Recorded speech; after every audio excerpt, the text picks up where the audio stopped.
بسم اللہ الرحمن الرحیم۔ بعض دوستوں کا ایک سوال یہ بھی ہے کہ آج کل ہمارے مسلم معاشرے میں کتا پالنے کا رواج بڑھتا ہی جا رہا ہے۔ بہت سارے لوگ شوقیہ کتا پالتے ہیں جسے ہمہ وقت اپنے ساتھ رکھتے ہیں، اور بہت سارے لوگ اپنے کاروبار کی حفاظت کے لیے اور دیگر چیزوں کی حفاظت کے لیے کتا پال رہے ہیں۔ تو کتا پالنے کی اسلام میں گنجائش ہے یا اسلام میں گنجائش نہیں ہے؟ تو یاد رکھیے کہ اسلام میں شوقیہ کتا پالنے کی تو قطعاً اجازت نہیں ہے، کیونکہ جناب محمد رسول اللہ صلی اللہ علیہ وسلم نے ارشاد فرمایا کہ جس گھر میں تصویر ہو یا کتا ہو اس گھر میں فرشتے داخل نہیں ہوتے۔ ہاں، اگر کوئی شخص کتا پالتا ہے اپنی مال کی حفاظت کے لیے اور اپنے کاروبار کی حفاظت کے لیے، یا کتا شکار کے لیے پالتا ہے، تو دونوں صورتوں میں کتا پالنے کی اجازت ہے۔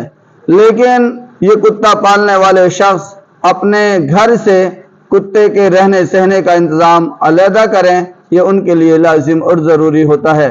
چونکہ جناب محمد رسول اللہ صلی اللہ علیہ وسلم کی ہر بات پر مسلمانوں کا عمل لازمی ہے، اس لیے کتا پالنے کی تو انہیں گنجائش ہے، لیکن وہ کتے کو اپنے گھر سے باہر رکھیں۔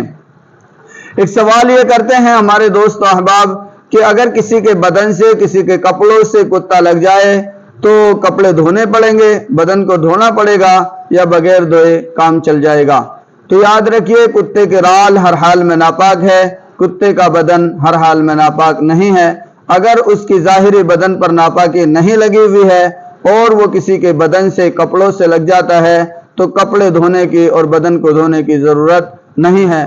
بہت سارے دوست و احباب ہمارے یہ کہتے ہیں کہ کتا اتنا وفادار جانور ہے اور اس کے باوجود شریعت اسلامیہ کتا پالنے کی اجازت نہیں دیتی۔ تو یاد رکھیے کہ کتے کی وفاداری کے ثبوت بہت سے جگہوں پر اور بہت ہی اچھے انداز پر آپ لوگوں کو مل جائیں گے۔ ایک Asian Age Mumbai newspaper ہے، 7 مارچ 2013 کو وہ ایک خبر شائع کرتا ہے جس میں وہ کہتا ہے کہ فرانسیسی ایک خاتون ایک کتا پالتی تھی اور اس کا کتا اس کے ساتھ ہمیشہ رہتا تھا۔ ایک دن اس خاتون نے سوچا کہ وہ سوسائڈ کر لے، اپنے آپ کو ختم کر لے، اور اس کے پاس ایک رائفل لائسنسی کیلیبر 22 تھی۔ اس نے کئی بار اس کو چیک کیا، اور چیک کرنے کے بعد جب اس خاتون کو مکمل یقین ہو گیا کہ اس کی بندوق، اس کی رائفل صحیح کام کر رہی ہے، تو اس نے اپنے ماتھے سے اس کو لگایا، اور جیسے ہی اس نے ٹریگر دبانے کی کوشش کی، اس کے کتے نے اس پر جمپ لگائی، اور اس طرح سے وہ خاتون بچ گئی، اس کا انتقال ہونے سے بچ گیا۔ تو وہاں کا جو پرشاسن ہے وہ اپنی رپورٹ میں لکھتا ہے، at the moment she pulled the trigger her dog jumped on her and diverted the shot۔ تو جیسے کتے نے جمپ لگایا، اس کا نشانہ چوک گیا، گولی دیوار پر جا لگی، اور وہ اس کی مالک اپنی جان دینے سے دور رہی اور جان دینے سے بچ گئی۔ تو کتے کی وفاداری کے بہت سارے ثبوت ہیں، لیکن اسلام اس کی ممانعت کرتا ہے۔ اس کا بہت سارے ریزن ہیں۔ ایک سائنٹیفک ریزن یہ بھی ہے کہ کتے کے اندر 2 ایسی بیماریاں ہیں جو لا علاج بیماریاں ہیں، اور ایک لمبے ٹائم تک اس کے کیٹانو رہتے ہیں۔ اگر کتے کے رال میں جو بیماری ہے، اگر کتا کسی انسان کو کاٹ لے تو میڈیکل سائنس کے مطابق 80 سال 70 سال تک اس کے کیٹانو جیوت رہتے ہیں، زندہ رہتے ہیں، اور کئی بار وہ کیٹانو نسل در نسل لوگوں کے اندر اترتے چلے جاتے ہیں۔ دوسری بات، اس کی کھال میں ایک بیماری پنپتی ہے جو لا علاج بیماری ہے۔